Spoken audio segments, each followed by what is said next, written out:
à tous.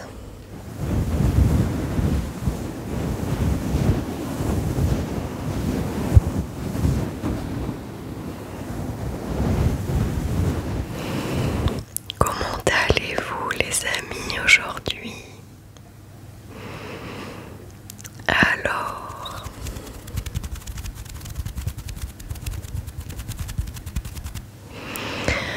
aujourd'hui, dans cette vidéo,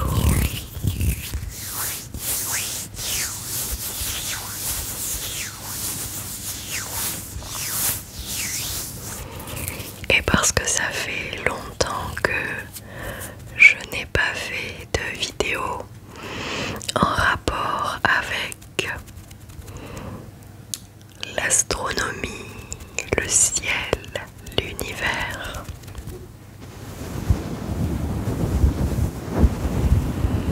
Eh bien, nous allons partir à travers les étoiles.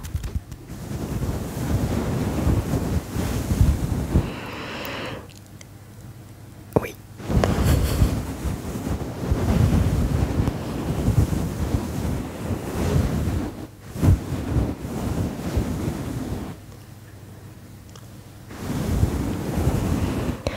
Alors, commençons une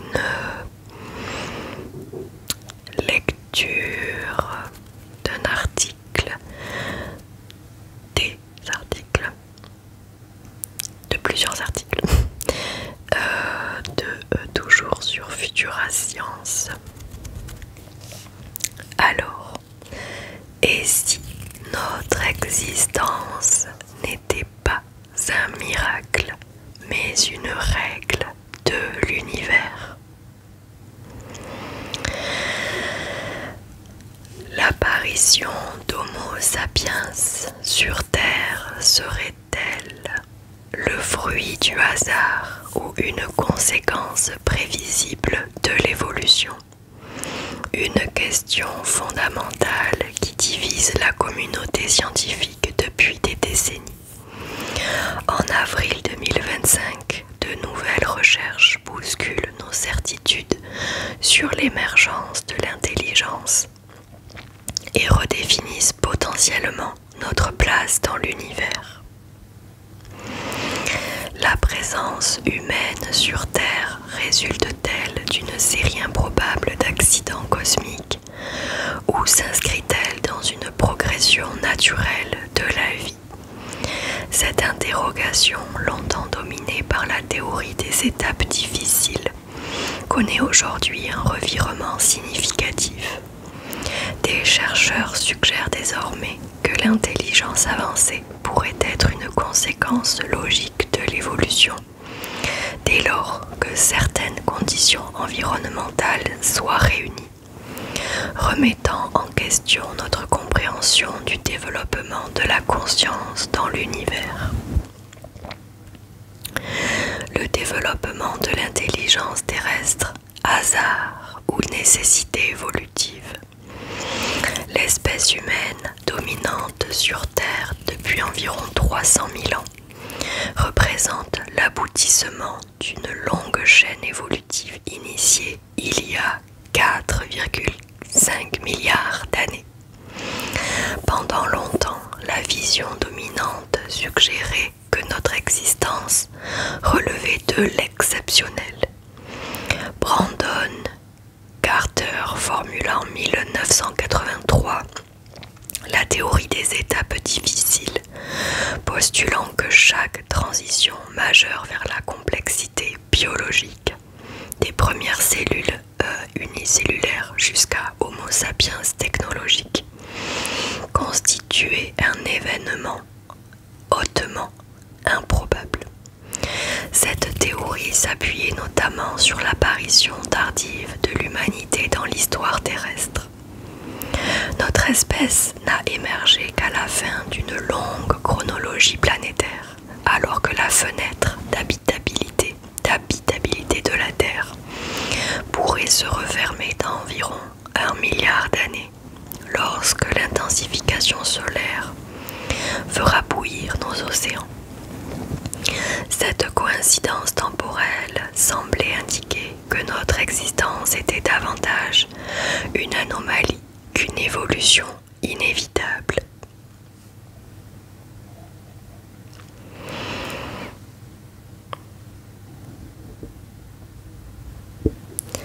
Toutefois,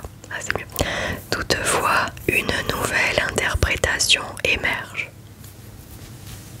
Aujourd'hui, des laboratoires scientifiques, l'ascension vers l'intelligence suivrait en réalité une trajectoire naturelle et prévisible dès lors que l'environnement offre les conditions nécessaires. Cette perspective bouleverse notre compréhension des mécanismes évolutifs et de notre singularité cosmique.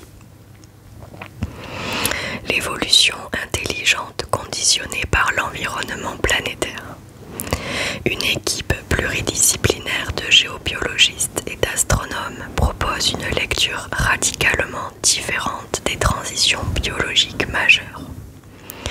Selon leurs travaux publiés dans Science Advances, l'intelligence avancée ne relèverait pas du hasard, mais d'une réaction logique aux conditions environnementales. Ils développent le concept de fenêtre d'habitabilité comme facteur déterminant de l'évolution complexe. Jennifer McAlady, microbiologiste à l'Université d'État de Pennsylvanie et co-autrice de l'étude, affirme que les innovations biologiques perçues comme improbables pourraient en réalité se produire rapidement dès que l'environnement devient favorable. Ainsi, la vie aurait émergé naturellement dès que la stabilité des biomolécules et la présence d'eau liquide l'ont permis.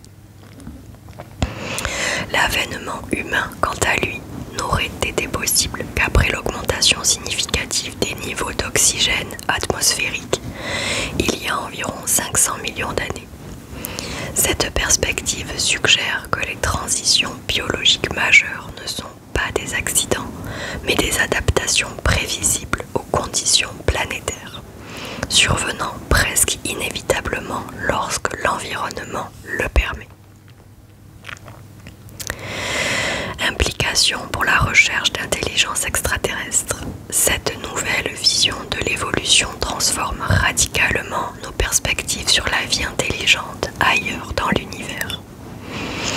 Si l'émergence de l'intelligence est un processus environnemental prévisible plutôt qu'un accident cosmique, la présence d'autres civilisations pourrait être beaucoup plus commune que nous ne l'imaginions. Les astronomes ont déjà catalogué près de 5800 exoplanètes, dont certaines présentent des caractéristiques similaires à la Terre. Jason White, astrophysicien dirigeant le Centre d'intelligence extraterrestre à l'Université d'État de Pennsylvanie, estime qu'environ la moitié des étoiles pourraient abriter une planète de taille terrestre dans leur zone habitable.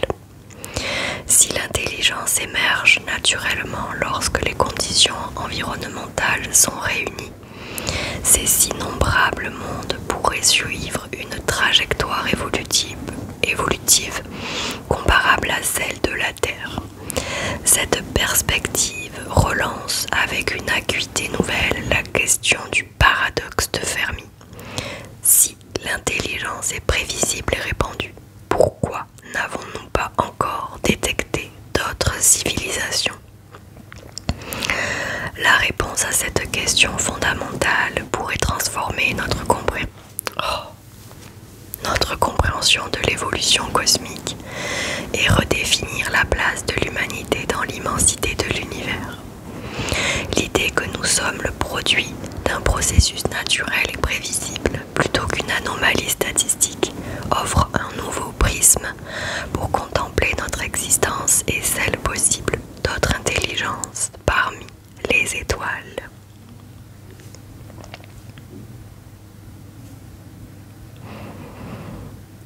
Ensuite, je vous emmène sur la Lune. Pourquoi la Lune est-elle visible en plein jour? La Lune est l'astre de la nuit. Pourtant, nous avons tous déjà pu l'observer en plein jour. Comment peut-on expliquer ce phénomène? Pour que la Lune soit visible, il faut réunir deux conditions. Qu'elle soit éclairée par le Soleil sans en être trop proche et qu'elle se trouve au-dessus de notre horizon. Le tout dépend des mouvements relatifs, à la fois simples et complexes, des trois astres concernés que sont la Terre, le Soleil et la Lune. La pleine Lune. Lors de la pleine Lune, notre satellite est à l'opposition, c'est-à-dire de l'autre côté de la Terre par rapport au Soleil. Sur la Terre, là où il fait nuit, nous voyons la lumière du Soleil éclairer l'intégralité de la face de la Lune. Et celle-ci se lève puis se couche lorsque le Soleil, lui, se couche puis se lève. C'est un peu moins vrai en été, car les jours sont plus longs et le Soleil se couche plus tard. Il est donc alors possible de voir la pleine Lune en fin de journée.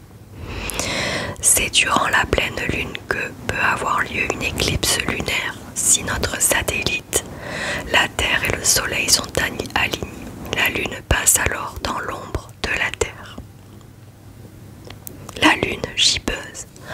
Après la pleine Lune arrive la phase de Lune gibbeuse. Celle-ci peut être vue jusque dans la matinée, car à cette période, la Lune se couche à l'ouest pendant que le Soleil se lève à l'est. Les deux objets célestes sont donc suffisamment éloignés l'un de l'autre pour que la lumière reflétée par la Lune ne se trouve pas noyée par la lumière émise par le Soleil. Le croissant de Lune dans notre ciel, la Lune s'approche ensuite de plus en plus du Soleil. Le croissant de Lune n'est visible qu'avant le lever du Soleil, car Lune et Soleil se lèvent quasiment en même temps, mais le croissant de Lune étant trop proche du Soleil, il disparaît dans sa lumière. Et le cycle se répète de manière symétrique pendant la phase ascendante.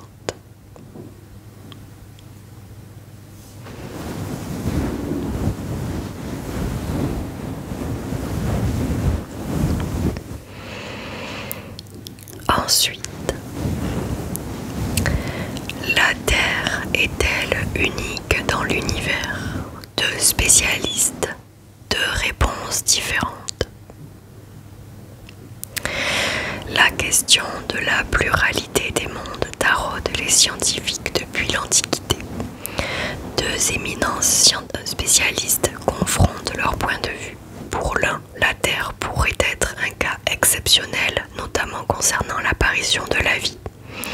Le second voit dans la formation de planètes rocheuses un phénomène répandu et défend l'idée d'un univers infini, peuplé de nombreux mondes.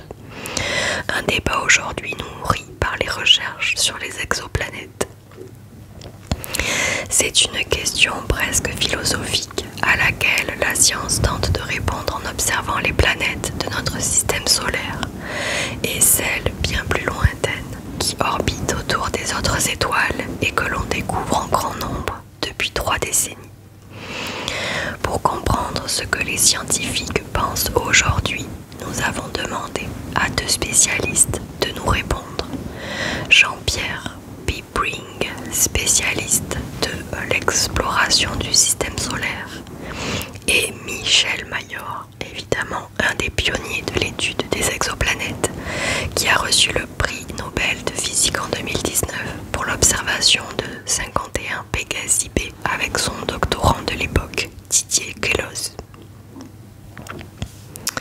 Alors, la réponse de Jean-Pierre Pippring, astrophysicien de l'Institut d'astrophysique spatiale de l'Université Paris-Saclay. Tant qu'aucune observation ne pouvait en orienter la réponse, cette question relevait d'une vision d'essence dogmatique, sans validation possible. Nombre de théologies ont fait de la Terre un objet unique pour résulter d'une création singulière. Plusieurs penseurs ont tout au contraire proposé une pluralité des mondes. Épicure Épicure, dans sa lettre à Hérodote, datée de 301 avant notre ère, proposait que ce n'est pas seulement le nombre des atomes, c'est celui des mondes qui est infini dans l'univers. Il y a un nombre infini de mondes semblables au nôtre et un nombre infini de mondes différents. C'est beau. Giordano Bruno en fit de même en 1583 sur la même base d'un univers infini. Fondamentalement hérétique, cette thèse lui valut une fin tragique. Depuis, la physique s'est invitée dans le débat en mettant en évidence que de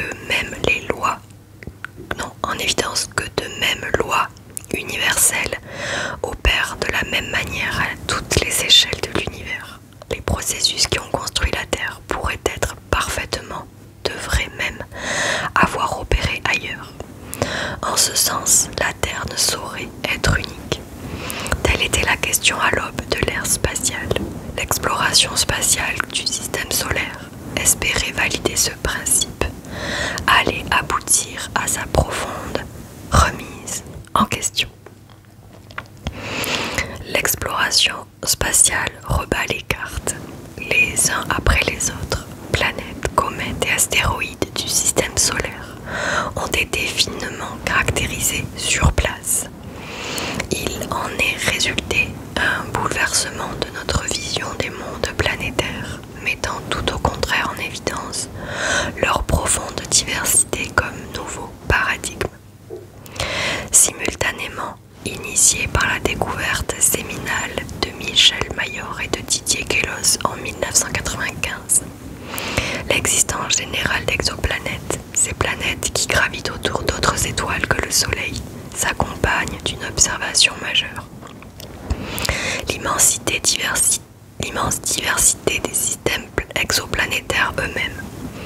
De même que l'on ne peut extrapoler les propriétés de la Terre aux autres planètes du système solaire, on ne peut généraliser les propriétés de celui-ci aux autres systèmes planétaires de la galaxie. Des lois physiques universelles, mais des circonstances extraordinairement variées. Pas par un couplage fécond entre observation et modélisation, les processus responsables de la diversité des planètes et des exoplanètes commencent à être identifiés. Migration planétaire, instabilité gravitationnelle, collision géante. Ces processus ont un point commun, alors qu'il s'agit de processus génériques, en ce qu'ils opèrent dans une très grande variété de contextes. C'est leur forme spécifique liée au contexte dans lequel ils surviennent qui joue le rôle majeur dans l'évolution des objets concernés. Par exemple, les collisions furent très nombreuses parmi les objets protoplanétaires. La collision qui a affecté la Terre et donné naissance à la Lune a modelé un grand nombre des propriétés terrestres. Tectonique particulière, eau en surface, stabilité climatique liée à celle de l'obliquité de l'axe de rotation diurne par rapport au plan de révolution annuelle autour du Soleil, etc. Des paramètres à peine différents, vitesse et géométrie du choc, taille de l'impacteur, etc., auraient conduit à une Terre totalement autre. Par de tels événements, les évolutions planétaires tout au long de leur histoire sont faites d'innombrables bifurcations, dont les chemins de sortie sont orientés, sélectionnés par le contexte. De ce point de vue, chaque situation est unique. Il n'y a jamais deux configurations strictement identiques.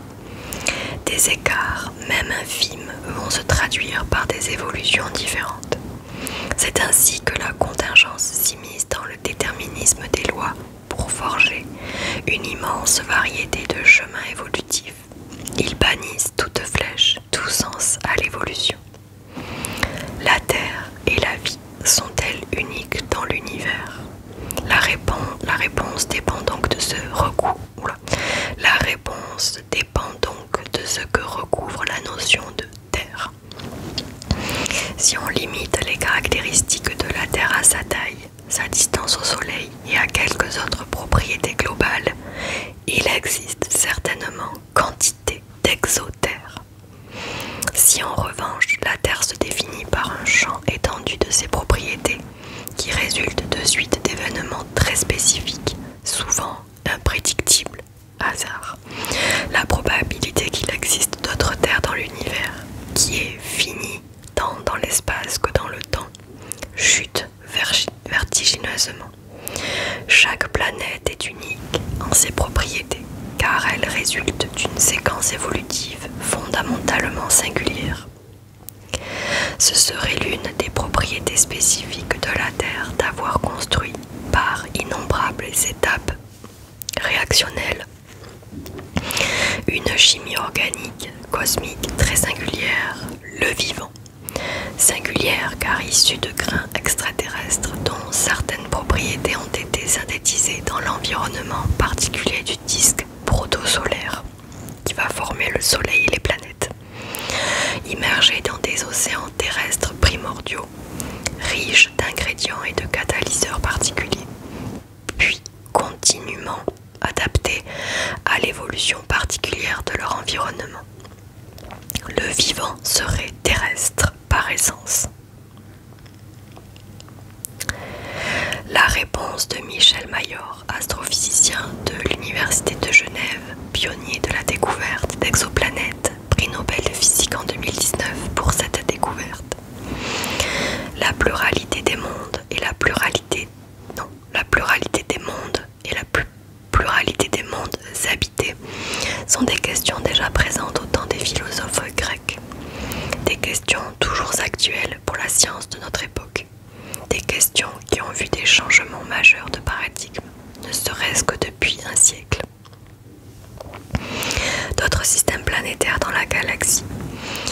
Il est intéressant de noter que durant la première moitié du XXe siècle, les astronomes ont publié maintes études clamant toutes que le système solaire était unique parmi les centaines de milliards d'étoiles de la Voie lactée. Ils pensaient que seules les circonstances infiniment improbables permettraient de créer un disque protoplanétaire, c'est-à-dire un disque de poussière et de gaz en rotation qui finit par s'agréger en planète. En 1952, l'astronome américain émigré de l'Empire russe Otto Struve remarque au contraire que les étoiles comparables à notre Soleil tournent trop peu vite par rapport à ce que l'on attend. Les étoiles se formant à partir de nuages turbulents de gaz qui se contractent en tournant à une vitesse qui devrait se transférer à la rotation de l'étoile, mais qui semble manquante. Il en conclut que l'excès de moment angulaire est transféré dans un disque protoplanétaire. Les poussières et le gaz s'agrègent pour former des planètes. En d'autres termes, Struve montre que les planètes sont des sous-produits obligatoires de la formation des étoiles elles-mêmes. Les systèmes planétaires doivent donc être innombrables dans la galaxie. À la fin du XXe siècle, les premières détections de planètes autour d'autres étoiles que notre Soleil, ou exoplanètes, puis les premières observations de systèmes planétaires ont largement confirmé ce postulat de Struve. Depuis, les mesures systématiques tant depuis le sol, grâce à la spectroscopie Doppler, que depuis l'espace, avec les mesures de transit planétaire, c'est-à-dire la chute de luminosité quand les planètes passent devant leurs étoiles, indiquent que la quasi-totalité des étoiles est entourée de systèmes planétaires. Notre Terre, planète rocheuse, est-elle un objet rare, unique? Ces mesures montrent également que des planètes rocheuses de masse comparable à notre Terre sont de loin les plus fréquentes. En accord avec les modèles des astrophysiciens,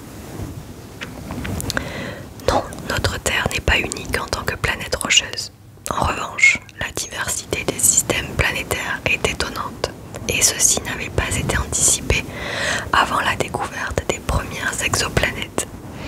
Il est intéressant aussi de rappeler qu'il était admis que les planètes géantes ne pouvaient avoir que des périodes orbitales supérieures à 10 ans, donc des demi-grands axes orbitaux suffisants pour que des grains de glace puissent exister.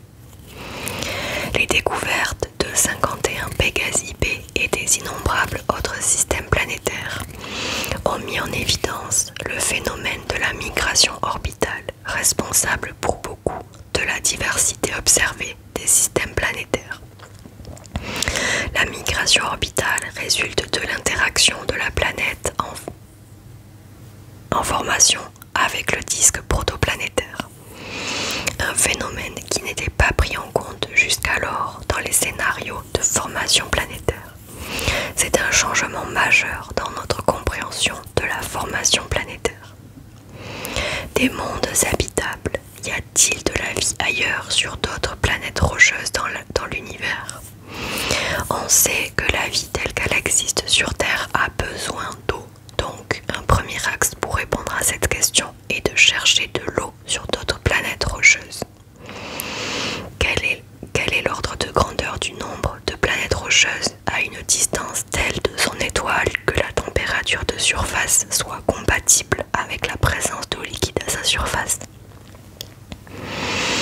Aujourd'hui, les estimations de la fréquence des planètes rocheuses dans les systèmes planétaires sont encore très imprécises. Si estimation pessimiste, seul 1% des systèmes abritent une planète rocheuse dans la zone de température où la chimie complexe à l'origine de la vie pourrait se dérouler.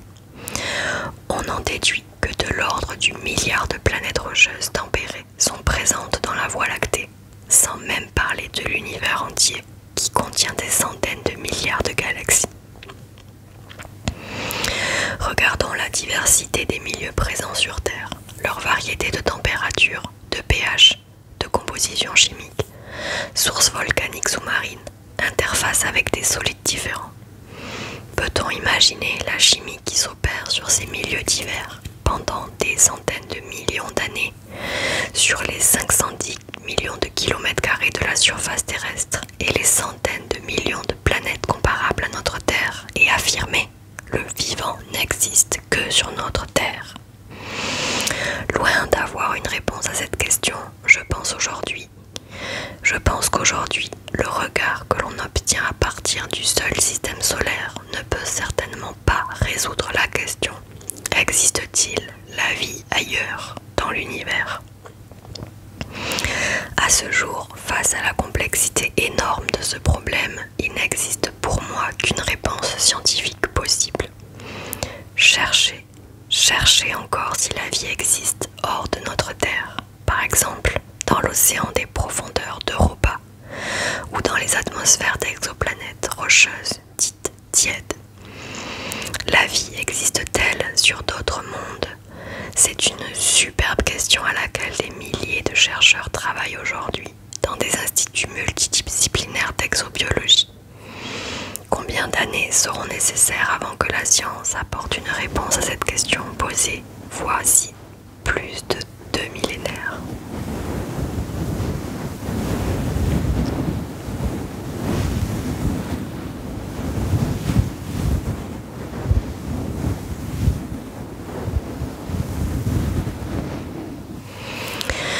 Voilà les amis, c'est tout pour moi pour cette vidéo.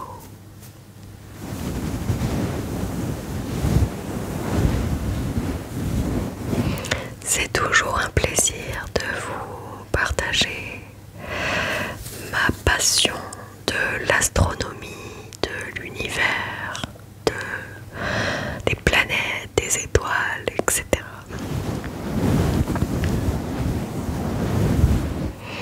Je crois que je vous ai déjà posé la question, mais selon vous, est-ce que vous pensez que nous sommes seuls dans l'univers, ou du moins dans la galaxie, la Voie lactée?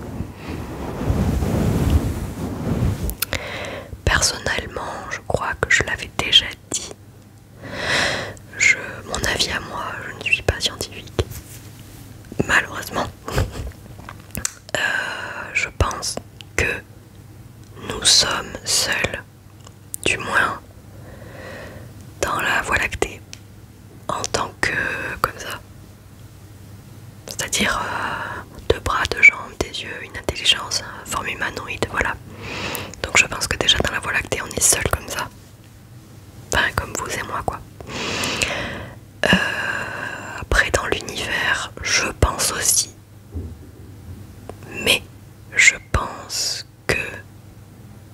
dans l'univers plus grand que la galaxie, vous avez compris.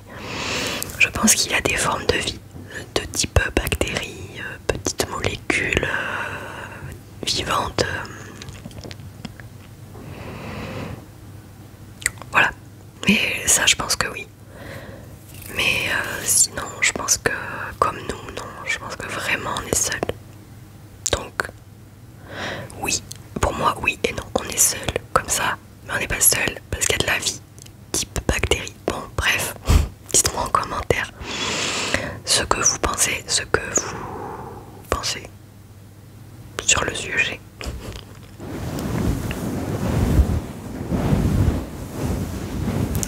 En attendant de vous retrouver dans une prochaine vidéo ASMR toujours, je vous fais de très gros bisous.